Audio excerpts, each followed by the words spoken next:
আসসালামু আলাইকুম। সবাই কেমন আছেন? আশা করি সবাই ভালো আছেন। আজ আপনাদের জন্য নিয়ে এসেছি গল্পের ৩য় পর্ব। আশা করি গল্পটি আপনাদের ভালো লাগবে। তাহলে চলুন শুরু করা যাক। টুকটুকিকে পাওয়ার উপলক্ষে বড় করে পাঠিয়ে রাখলো। অনেকক্ষণ আগেই টুকটুকিকে রেডি হতে বলা হয়েছে। তাই আদর গেল টুকটুকিকে নিয়ে আসতে। দরজা খুলে রুমে প্রবেশ করতেই থমকে দাঁড়ায়। চোখ বড় বড় করে চারিদিকে দেখতে লাগলো। পুরো ঘর লণ্ডভণ্ড হয়ে আছে। সাজার জন্য যে ড্রেস আর কসমেটিক দেওয়া হয়েছে সেগুলো সব ঘরের মেঝেতে গড়াগড়ি খাচ্ছে। মেয়েটি এগুলো কি করলো তাই ভাবছে আদর। হঠাৎ কি যেন একটা ছুটে এসে পড়লো ওর কপালে। সে উফ করে মেঝেতে বসে পড়ে। টুকটুকি খেয়াল করেনি আদর কখন এসে দরজায় দাঁড়িয়েছে। আদরের মুখের শব্দটা শুনে তখন পিছন ফিরে তাকায়। দেখে আদর কপালে হাত দিয়ে মেঝেতে বসে আছে। টুকটুকি নিজের ভুলটা বুঝতে পারলো। একই তো বেচারি মুখে কথা বলতে পারে না, তাই হাঁ করে তাকিয়ে থাকে। মাথায় আঘাত পেয়ে আদর হিতাহিত জ্ঞানশূন্য হয়ে যায়। প্রচুর রাগ হতে থাকে ওর। ততক্ষণে কপাল গড়িয়ে গাল বেয়ে রক্তের ফোঁটা পড়তে থাকে মেঝেতে। চট করে তাকালো টুকটুকির দিকে। ইচ্ছে করছিল কষে দুটো থাপ্পড় মারে, কিন্তু টুকটুকির মুখ পানে চেয়ে কিছুই করতে পারল না। কারণ কান্না করতে করতে চোখ মুখ ফুলে গেছে। মাথার কোঁকড়ানো চুলগুলো মুখের সামনে লেপ্টে আছে। অদ্ভুত একটা মায়া সৃষ্টি হয়েছে ওর মুখে। তা দেখে আদর নিজেকে সামলে নেয়, ধীর পায়ে ওর দিকে এগোয়। টুকটুকি ভয়ে পিছুপা হতে থাকে। আদর বলে, তুমি ভয় পেও না, আমি তোমাকে কিচ্ছু করব না, প্লিজ তুমি শান্ত হও। টুকটুকি কিছুটা শান্ত হয়। আদর ওর কাছে গিয়ে ওর হাত ধরার চেষ্টা করে, কিন্তু টুকটুকি ধরতে দেয়নি। সে ইশারায় বলে, আমি বুঝতে পারিনি। এই বলে হাত জোর করে মাফ চায়। আদর কষ্টের মাঝেও হেসে বলে, আরে মাফ চাইতে হবে না, আমি কিছু মনে করিনি। টুকটুকি ইশারায় বলে, কিন্তু রক্ত ঝরছে যে। আদর হাত নামিয়ে দেখে পুরো হাত রক্তে ভেসে গেছে। ব্যথাও করছে প্রচুর পরিমাণ। তারপরও নিজেকে স্বাভাবিক করে টুকটুকিকে শান্ত রাখার জন্য বলে, ও কিছু না, আমি ফাস্টিং করিয়ে নেব, তুমি চিন্তা করো না। টুকটুকি নিজেকে খুব অপরাধী মনে হচ্ছে, তাই সে ইশারা করে বলে, আমি করে দিচ্ছি। তারপর সে পুরো ঘরে ফাস্টিং বক্স খুঁজতে লাগলো। আদর বুঝতে পেরে ফাস্টিং বক্স বের করে দেয়। সে যেন টুকটুকির চোখে নিজের প্রেম দেখতে পায়। তারপর টুকটুকি নিজের হাতে আদরের কপালটা ব্যান্ডেজ করে দেয়। তারপর হাত জোর করে ইশারা করে বলে, আমাকে বাসায় নিয়ে চলো, মাকে দেখব। কথাটা আদর বুঝতে পারে, নিশ্চয়ই ওর মায়ের জন্য মন খারাপ করছে। আদর উভয়দায় নিয়ে যাবে। তা শুনে টুকটুকির চোখ মুখ উজ্জ্বল হয়ে ওঠে। আমি আবার ফোন করলাম রেহানা ফুফুর কাছে। আমার ফোন পেয়ে তিনি আবার কান্নায় ভেঙে পড়েন। তিনি কাঁদতে কাঁদতে বলেন, বাবা তুই কবে আসবি? দ্রুত এসে বিয়ে করে আমার মেয়েকে আমার কাছে এনে দে। এই বলে আবার কান্নায় ভেঙে পড়ল রেহানা। আমি তাকে বললাম, চিন্তা করো না ফুপি, আমি খুব দ্রুত আসবো, আর ওরা নিশ্চয় খেয়াল রাখবে টুকটুকির। তুমি রোজ ওকে দেখে এসো। রেহানা বলে, আচ্ছা বাবা। আমি বললাম, আমি এখন রাখি তাহলে, অপারেশন আছে এরপর একটা, ভালো থেকো। রেহানা বলে, তুইও খেয়াল রাখিস নিজের, আর টুকটুকিকে নিয়ে একদম চিন্তা করবি না। আমি কল কেটে মোবাইল সোফায় ছুঁড়ে মারলাম। দেখতে দেখতে 1 মাস কেটে গেল। রেহানার খারাপ লাগাটাও এবার কমে এসেছে। টুকটুকি প্রত্যেক দিনই আসে এই বাড়িতে। কখনো রাতে দেখতে মন চাইলেও আদর নিজে নিয়ে আসে ওকে। আদর ছেলেটা বেশ ভালো, তাও বুঝতে পেরেছে রেহানা।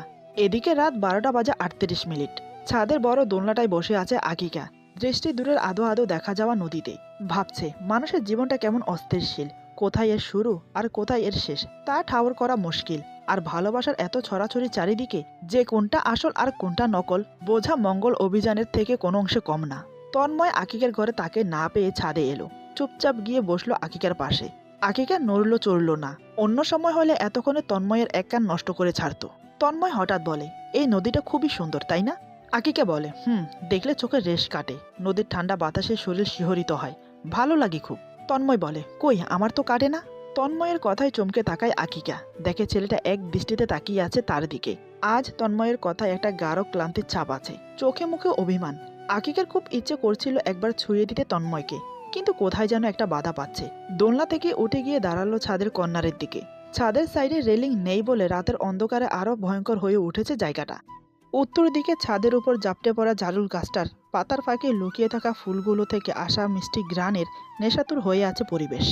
তন্ময় পাশাপাশি এসে দাঁড়িয়েছে আকিকার। আকিকা আর চোখে বার দুয়েক দেখলো তন্ময়কে। সাদা আর কমলা মিশ্রিত একটা সুতির পাঞ্জাবি পরে আছে তন্ময়।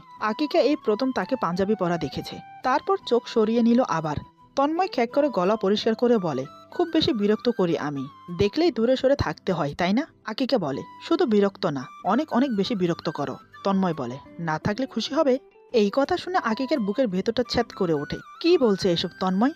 না থাকলে মানে? ভেতরের চিন্তা ভাবনা সব দূরে সরিয়ে বাজখাই গলায় ভুরু কুচকে বলে, কোথায় যাচ্ছ? তন্ময় বলে, ফিরে যাচ্ছি, আম্মুর শরীরটাও বেশি ভালো নেই। আকিকা বলে, বাহ বাঁচা গেল। আকিকা সহজ কণ্ঠে বলে। তন্ময় ভুরু কুচকে তাকালো একবার। হঠাৎ আকিকাকে টান দিয়ে সামনে এনে বলে, তুমি কি একটা মেয়ে? আমার ভালোবাসা চোখে পড়ে না তোমার? কেন এত কেয়ারলেস তুমি আমার বিষয়ে? আমার ভেতরে কষ্টটা কি দেখতে পাও না তুমি? আকিকা জোরে ছাড়ানোর চেষ্টা করছে নিজেকে, কিন্তু তন্ময়ের শক্তির কাছে নিতান্তই ছোট সে। আশ্চর্য হওয়ার ভান করে আকিকা বলে, তন্ময়, খারাপ হচ্ছে এটা, ছাড়ো আমাকে। How dare you touch me? You are my guard, not boyfriend, leave me. আকিকার কথা শুনে তন্ময়ের চোখ দুটো এবার লাল হয়ে এলো। রাগে ক্ষোভে ঠোঁট টিপে টিপে বলে, চলেই যাচ্ছি, সারা জীবনের মতো মুক্তি দিয়ে যাচ্ছি তোমায়। পরশু আমার ফ্লাইট, এরপর আর কোনোদিন আমার চেহারা তোমাকে দেখতে হবে না, কথা দিচ্ছি। But I love you forever. সারা জীবন অপেক্ষা করে যাব, বাট তুমি খুঁজে পাবে না আমাকে। আকিকা যেন ঘোরের মাঝে লুকিয়ে গেল। বেশি আসছে মন, অস্থিরতা ছড়িয়ে পড়ল সর্বাঙ্গে। ঘন শ্বাসকে ঠান্ডা করতে চোখ বুঝে লম্বা শ্বাস নিয়ে সর্বোচ্চ শক্তি দিয়ে ধাক্কা দিল তন্ময়কে। তন্ময় শক্ত হয়ে একই স্থানে দাঁড়িয়ে রইল, কিন্তু আকিকাকে ছেড়ে দিল। আকিকা বলে, কেন এমন করছো আমার সাথে? তন্ময় আবার আকিকাকে নিজের বুকের সাথে জড়িয়ে ধরে বলে, কারণ আমি তোমাকে ভালোবাসি। এই বলে আবার জোর করে আকিকার ঠোঁটে ঠোঁট ডুবায়। আকিকা নিজেকে ছাড়ানোর জন্য আবার হাত পা ছড়ায়, কিন্তু পেরে ওঠে না। তন্ময় নিজেকে হারিয়ে ফেলেছে আকিকার মাঝে। সে পরম তৃপ্তিতে নিজের তৃষ্ণা নিবারণ করতে থাকে। আকিকা অনেক চেষ্টা করার পর নিজেকে এলিয়ে দেয় তন্ময়ের বুকে। তন্ময় তাকে দুই হাতে আঁকড়ে ধরে, তার যেন নেশাই কাটছে না। সে দু চোখ বন্ধ করে আকিকার ঠোঁট চুষেই যাচ্ছে। এরই মাঝে কখন যে আকিকা তন্ময়কে জড়িয়ে ধরেছে সে নিজেও জানে না। দুজনে এক অজানা সুখে হারিয়ে গেল। হঠাৎ নিচ থেকে আদরের চিৎকারে আকিকা আর তন্ময় চমকে ওঠে। দুজনে একে অপরের দিকে তাকিয়ে কি হয়েছে বিষয়টা ঠাউর করার চেষ্টা করে। তারপর দৌড়ে নিচে চলে আসে। এসে দেখে টুকটুকি অজ্ঞান হয়ে পড়ে আছে। আদর তার পাশে বসে হাতের তালুতে তেল মালিশ করছে, মুখে পানি ঝাপটা দিচ্ছে। কিছুক্ষণ পর টুকটুকির জ্ঞান ফিরে। এদিকে আমি বিছানায় পাতা কালোর মাঝে লাল ছোপ ছোপ চাদরের দিকে নিষ্পলকভাবে তাকিয়ে আছি। মন আমার ভেতর আবদ্ধ নেই, ডুবে আছে টুকটুকিতে। বাড়ি ফিরেছি 1 মাস হলো। আমি তার কথা রেখেছি। বাড়ি ফেরার আগেই টুকটুকির পছন্দ মতো কুচকোচে কালোর মাঝে সোনালি পাথরের কাজের ভারী লেহেঙ্গা কিনে এনেছি। টুকটুকি তার বিয়েতে কালো পরবে বলেছে, সাথে অন্যান্য সব সরঞ্জাম। বিয়ের গহনাও গড়ে রেখেছেন রেহানা, কিন্তু টুকটুকি মোটেই কথা রাখেনি।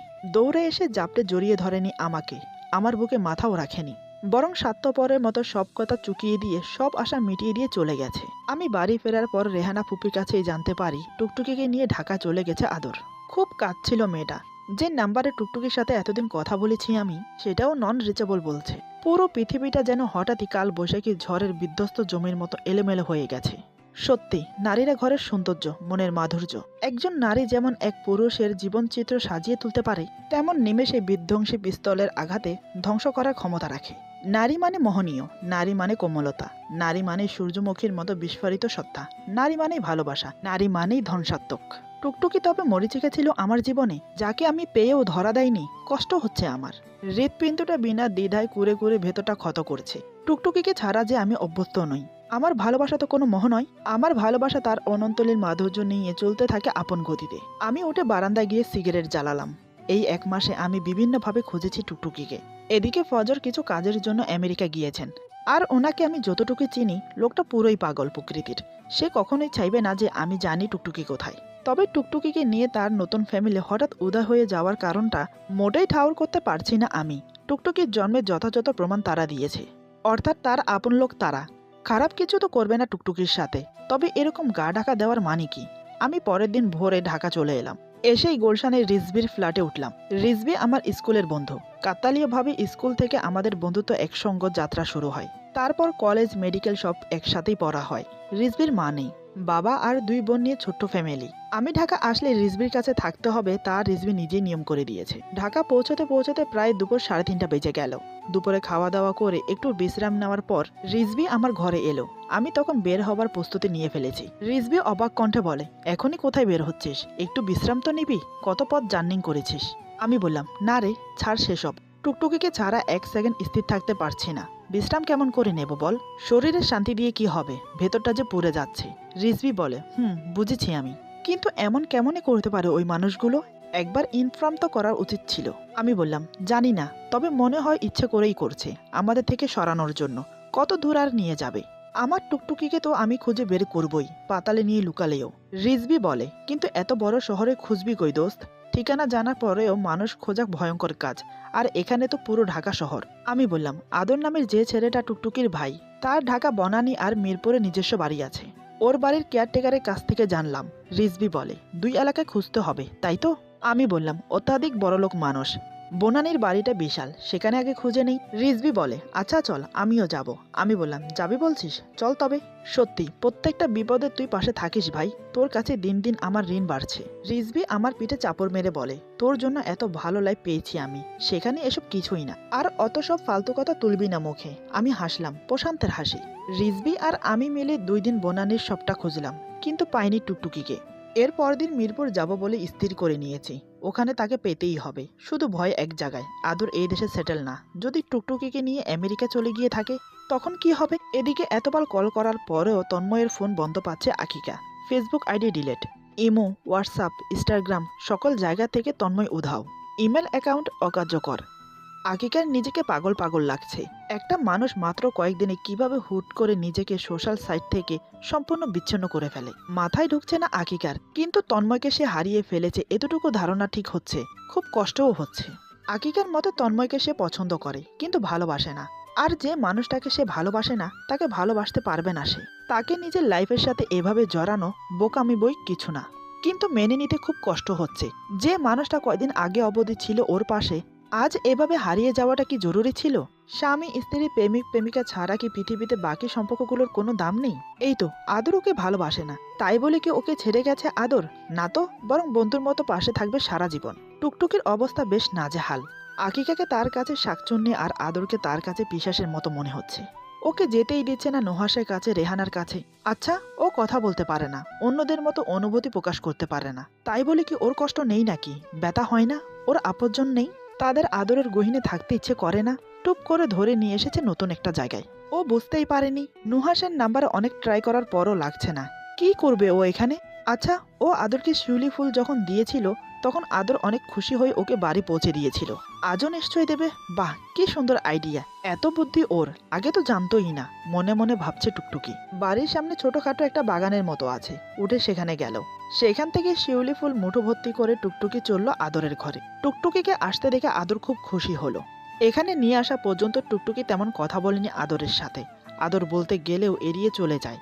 আজ তাকে হঠাৎ নিজের রুমে দেখতে পেয়ে মনে মনে খুব খুশি হলো। টুকটুকি আদরের সামনে গিয়ে মুঠো ভর্তি শিউলি ফুল আদরকে দিল। যদিও আদর শিউলি ফুল পছন্দ করে না, সে ভাবটা গোপন করে হাসি মুখে 2 হাত বাড়িয়ে ফুলগুলো নিল। তারপর হাসি মুখে বলে, এগুলো আমার জন্য এনেছো? ধন্যবাদ। দাঁড়িয়ে কেন, বসো। টুকি মাথা নেড়ে বলে, হ্যাঁ, আপনার জন্য। তারপর ইশারাতে বলে, আমি বাড়ি যাব, এখানে থাকবো না, আমি আমার নুহাসের কাছে যাব। এ কথা শুনে আদরের মুখটা কালো হয়ে গেল। সে বেশ বুঝতে পারছে নুহাসের প্রতি টুকটুকির মনের টান। এদিকে আমি সিগারেটের ধোঁয়া উড়িয়ে দিয়ে ফাঁকা রাস্তা দিয়ে হেঁটে যাচ্ছি। ইদানিং সিগারেটের অভ্যাসটা বেড়েছে আমার। নিঃসন্দেহে এর কারণটা টুকটুকি। ওই পিচি মেয়েটাকে আমি পাগলের মতো এতটাই ভালোবাসি যে আকাশ পাতাল এক করে দিতে পারি ওর জন্য, তাও আমার চাই টুকটুকিকে। 1:35 বাজে হাত ঘড়িতে। ডানে বামে তাকিয়ে দেখলাম রাস্তাটা ভুতুড়ো হয়ে আছে। আলোবিহীন রাস্তায় খানিক দূরে দূরে ল্যাম্পপোস্টের আলোয় একটা দুটো কুকুর শুয়ে আছে। খিদে পেয়েছে খুব আমার, সেই সকালে খেয়ে বেরিয়েছিলাম। এরপর পেটে আর কিছু পড়েনি। মিরপুর 1, 2, 3 খুঁজেছি কিন্তু পাইনি। বাসায় যেতে আরো ঘন্টাখানেক লেগে যাবে। তাছাড়া ওদিককার রাস্তায় জ্যামও পড়বে অনেক। একটা ছোটখাটো রেস্তোরাঁতে ঢুকে পড়লাম আমি। চারিদিকে কাঠের পুরাতন বেঞ্চি পাতা। 2-1 জন লোক কয়েকটা টেবিলে বসে আড্ডা দিচ্ছে। আমার হাতে এখন টাকাও বেশি নেই, যা ছিল সব বাস ভাড়া, রিক্সা ভাড়া আর পুলিশের পকেটে গেছে। এটিএম বুথটাও নেই আশেপাশে। একটা বাচ্চা ছেলে সবার খাবার দাবার দেওয়ার কাজ করছে। আমি ওকে ডাকতেই দৌড়ে এলো। এই পিচ্ছি, এদিকে আয়। ছেলেটা বলে, স্যার কন, কি খাইবেন, কি দিমু? আমার টুকটুকির খিচুড়ি পছন্দ, আমার সাথে থাকলে হয়তো তাই খেতে বায়না ধরতো। আমি একটু গম্ভীর কণ্ঠে বললাম, ভুনা খিচুড়ি আছে? ছেলেটা বলে, হ আছে। এটা খাইবেন, সাথে কি দিমু? আমি বললাম, সাথে গরুর মাংস ভুনা থাকলে দে, আর না হলে ডিম ভাজি দে। ছেলেটা বলে, আচ্ছা, গরুই আছে। রেস্তোরাঁ থেকে বের হয়ে একটা টং দোকানে চা খেয়ে রওনা হলাম হসপিটালের দিকে। রিজবির আজ নাইট ডিউটি। হাসপাতালে যেতেই রিজবি অবাক হলো আমাকে দেখে। আমাদের পুরো বন্ধুদের মধ্যে সবচেয়ে আকর্ষণীয় দেখতে ছিলাম আমি। হাসি খুশি, শক্তি, সামর্থ্য। কিন্তু ওর সামনে এখন যে ছেলেটা দাঁড়িয়ে আছে সে মোটেই তেমন নয়। রিজবি ব্যাপক বিরক্ত নিয়ে ভুরু কুচকে বলে, খেয়েছিস রাতে? আমি বললাম, খেয়েছি। রিজবি বলে, সত্যি নাকি মিথ্যা? আমি ওর কথায় হেসে উঠে বললাম, আরে দোস্ত, একটু আগে খাইলাম খিচুড়ি আর গরু মাংস দিয়ে। রিজবি বলে, তো তোর চেহারা এই বিধ্বস্ত অবস্থা কেন? দেখা তো মনে হইতাছে ভিক্ষা করে বাড়ি ফিরছস, ডাক্তারই তো মনে হয় সব ভুইলা গেছস। আমি প্রসন্নে হাসলাম। রিজবির মেজাজ এবার আরো গরম হলো। সে বলে, এমন ভাবে কয়দিন চলবি? নিজের একটু খেয়াল তো রাখতে হবে নাকি? না হলে টুকটুকিকে খুঁজবি কেমনে? আমি আবারও হাসলাম। রিজভি রাগে গজগজ করতে করতে বলে, তুই শুনছিস আমি কি বলছি? পাগল হয়ে গেছিস? আমি বললাম, আরে দোস্ত চেতস কেন? আমি পাগল হইনি। আমার কিছু ভাল লাগে না, কোনো কাজেই মন টেকে না, সব অসহ্য লাগছে। টুকটুকের হাসির আওয়াজ কানে বাড়ি খায়। ওর ইশারাগুলো মনে পড়ে। ওর পছন্দ অপছন্দগুলো আমার পছন্দ হয়ে গেছে। বুকটা ফাঁকা লাগে রে, অনেক ব্যথা হয় এখানে। আমি শাহাদাত আঙ্গুল দিয়ে বুকের বাম পাশটা দেখাই ওকে। রিজভির খুব অসহায় লাগছে আমার কণ্ঠ শুনে। রিজভি অনুই করে বলে, এভাবে বলিস না প্লিজ, আর তো মাত্র কয়দিন, তারপরেই তো খুঁজে পেয়ে বিয়ে করে নিবি টুকটুকিকে। এভাবে ভেঙে পড়িস না। আমি বললাম, মিরপুর ৮ নম্বরে আছে ওই আদরের বাড়ি। রিজভি বলে, তুই খুঁজে পেলি? গিয়েছিলি বাড়িতে? রিজভি উৎসাহ কণ্ঠে বলে, বড় বড় চোখ করে চেয়ে আছে আমার দিকে। আমি সংক্ষিপ্ত উত্তর দিলাম না। রিজভি বলে, তাহলে? আমি বললাম, কাল যাব। রিজভি বলে, আমিও যাব, এখন বাড়ি চল। আমি বললাম, তোর না ডিউটি এখন? রিজভি বলে, রোকসানা আর বাবর আছে, সামলে নেবে, তোর বিশ্রামের দরকার, চল আমার সাথে। আমি বললাম, না, ডাক্তারের নিজের ব্যক্তিগত জীবনের আগে নিজের প্রফেশন, আমি একাই যাই। রিজভি বলে, তোকে একা ছাড়ছি না আমি। আমি বললাম, তাহলে সকালেই যাব বাড়ি, এখানেই আছি রাতে তোর চেম্বারে। রিজভি বলে, তুই বড্ড জেদি নুহাস। আমি বললাম, সে আমি ছোট থেকেই। তারপর রিজভির চেম্বারে ঢুকে ফ্রেশ হয়ে বড় সোফাটায় টান টান হয়ে শুয়ে পড়লাম আমি। ঘুমিয়েও গেলাম খানিক বাদে। এদিকে টুকটুকের ঠোঁটের হাসি দেখে সমুদ্রের ঢেউয়ের মতো খুশির জোয়ার খেলে গেল আদরের মনের কিনারায়। একটা মেয়ে এতটা বাচ্চা কি করে হতে পারে? এতটা প্রশান্তি ওই হাসিতে। আসলে নারী শব্দটার সাথে পবিত্রতা শব্দটাই শুধু খাপ খায়। আদরের চোখ মুখ কুঁচকে এসেছিল যখন টুকটুকি ওকে শিউলি ফুল দিয়ে আমার কাছে যাওয়ার বায়না ধরেছিল। এখানে আসার পর থেকে টুকটুকির মুখে আনন্দের ছিটে ফোটাও দেখেনি আদর। ভেবে নিয়েছিল এই ছোট হৃদয়টাতে হয়তো অনেকটা আঘাত করেছে আদর, তাই হয়তো অভিমান করে আছে, আস্তে আস্তে সব ঠিক হয়ে যাবে। কিন্তু টুকটুকির মুখে বারবার আমার কথা শুনে ওর চিন্তাটা আরও গম্ভীর হতে লাগলো। এদিকে আকিকা টুকটুকিকে কি একটা রান্না শেখাচ্ছিল। আ ধ্বনি তুলে টুকটুকি তা গভীর মনোযোগে শিখছে। একটু ভুল হলে আকিকা বকছে আর দুষ্টুমি করে হাসছে টুকটুকি। আদর ওই দিকটাতে এগিয়ে যেতেই নজরে পড়ল ওর। নাকের পাটা ফুলিয়ে মুখটা লাল করে নিজের রুমে চলে গেল টুকটুকি। আকিকা হতভ্রম হয়ে চেয়ে রইল। গালে হাত দিয়ে বসে আছে রেহানা। নিজেকে পৃথিবীর সবচেয়ে বড় বোকা মনে হচ্ছে তার। মনোরমা তার লাঠি ঠেকিয়ে নেমে এলো উঠানের দিকে। আমাকে দেখে আশেপাশে তাকালো। চশমা খুলে মুখের গরম হাওয়া দিয়ে কাপড়ে ঘষে আবার চোখে দিয়ে বলেন, টুকটুকি আমার নাতনি, সোনামণিটা কই? কই লুকাইয়া আসোস রে সিমরি? বুড়ি বয়সে কি এত খুঁজতে পারি? বাইর হইয়া আয়। মনোরমার কথা শুনে রেহানার কান্নার বেগ আরো বাড়ল। মনোরমার কপাল কুচকালো, নাকের পাটা ফুলিয়ে বলে, অহন অমনে কাইন্দ না তো, মাইয়াডার কষ্ট হইব। কতদিন পরে আইছে। আমি মনোরমা দাদুকে একবার দেখে বাড়ির সিঁড়িতে বসলাম। আজ সকালে রিজভি আর আমি ঢাকা থেকে বাসায় ফিরলাম। আমি কিছু বলার আগেই রিজভি বলে, টুকটুকি নেই দেশে, আমেরিকা নিয়ে গেছে ওকে 14 দিন আগেই। এই কথা শুনে মনোরমার ভেতরটা ছেদ করে উঠল। নাতিকে দেখবে বলে অনেক কাঁচা আমের আর তেঁতুলের আচার বানিয়ে রেখেছে মনোরমা। রিজভির কথা শুনেও ঠান্ডা হয়ে আছে মনোরমা। বিপদেও প্রচণ্ড ভেবে চিন্তে কাজ করতে পারে মনোরমা। কোমল গলায় মনোরমা বলে, এত তাড়াতাড়ি? আমি ভাঙা গলায় বললাম, টুকটুকির দার্জিলিং পছন্দ ছিল, হানিমুনে নিয়ে যাওয়ার জন্য আমি আগে থেকেই পাসপোর্ট বানিয়ে রেখেছিলাম। ফুপি সেটাও দিয়ে দিয়েছে, তাই তো দ্রুত নিয়ে যেতে পেরেছে। মনোরমা বলে, তুই যাবি না ওরে আনতে? আমি এক পলক দেখলাম মনোরমা দাদুর দিকে। পায়ের আঙ্গুলে আঙ্গুল ঘষিয়ে নিচু সুরে বললাম, পৃথিবীর যে প্রান্তেই নিয়ে যাক না কেন, আমার টুকটুকিকে আমি নিয়ে আসবই আমার কাছে। মনোরমা বলে, আমিও যামু, আমারে লইয়া চল। এই বলে আত্মনাদ করে উঠল মনোরমা। উপস্থিত সকলে হকচকিত হয়ে গেল। আমি বললাম, পাসপোর্ট? মনোরমা বলে, হজ কইরা আইলাম না, পাসপোর্ট আছে আমার। আমি বললাম, এত জার্নি শরীরে সইবে না। মনোরমা বলে, পারমু আমি যামুই, আমারে লইয়া চল। ভেজা কণ্ঠে মনোরমা বলে। আমি কিছু একটা ভেবে বললাম, আচ্ছা ঠিক আছে। এদিকে টুকটুকিকে নিয়ে হসপিটালে এসেছে আদর, কারণ টুকটুকি আবার অজ্ঞান হয়ে পড়ে গেছে। এই নিয়ে 7-8 বার চিন্তিত চাহনি ডাক্তারের। টুকটুকির রিপোর্টটা আদরের দিকে এগিয়ে দিয়ে শঙ্কিত কণ্ঠে বলে, কয়দিন যাবৎ হচ্ছে এমনটা? আদর বলে, আমার কাছে আছে 1.5 মাস। 7-8 বারের মতো মাথা ঘুরে পড়েছে, এবার প্রচণ্ড লেগেছেও। ডাক্তার বলে, আর কোনো সিনড্রাম? আদর বলে, নো ডাক্তার। ডাক্তার বলে, লাস্ট কবে মাথা ঘুরেছিল? আদর বলে, আজ মর্নিংয়ে খাচ্ছিল তখন। ডাক্তার বলে, ওকে, বাট রিপোর্টটা মেবি পুরোপুরি সঠিক হয়নি বলেই মনে হচ্ছে, আরেকবার চেক আপ করিয়ে নাও। আদর বলে, ওকে ডাক্তার। আদরের পাশে বসে মুখ বোতা করে কথাগুলো শুনছিল টুকটুকি, তবে মোটেই ইচ্ছে করছিল না শুনতে। ডাক্তার লোকটা কেমন যেন দেখতে। আসলে এই দেশের সকলকেই টুকটুকির কাছে ডবল রুগীর মতো লাগে। কারো চোখে মুখে মায়া মমতার ছিটে ফোটাও পায় না, অথচ দেশের মানুষগুলো কত আপন, অচেনা কেউ মনে হয় নিজের লোক। এদিকে আমি আর মনোরমা দাদু 10 মিনিট ধরে বসে আছি, আর মাত্র 6 মিনিট পরেই উঠতে হবে প্লেনে। অবশেষে রিজভি এলে সবাই প্লেনে করে রওনা দিলাম আমেরিকার উদ্দেশ্যে। ওইদিকে চেক আপ করিয়ে বাড়ি ফিরেও শান্ত হয়ে বসতে পারছে না আদর। মনের মাঝে অশান্তির ঘণ্টা বেজেই চলছে। বড়সড় কোনো রোগ যদি টুকটুকির থেকেই থাকে, তাহলে এতদিন যেখানে ছিল তাদের চোখে কিভাবে পড়ল না? এজন্য বোধহয় বলে, আপনি লোক আপনিই হয়, পর কখনো আপন হয় না। রিপোর্ট আজ বিকেলে দেওয়ার কথা ছিল, কিন্তু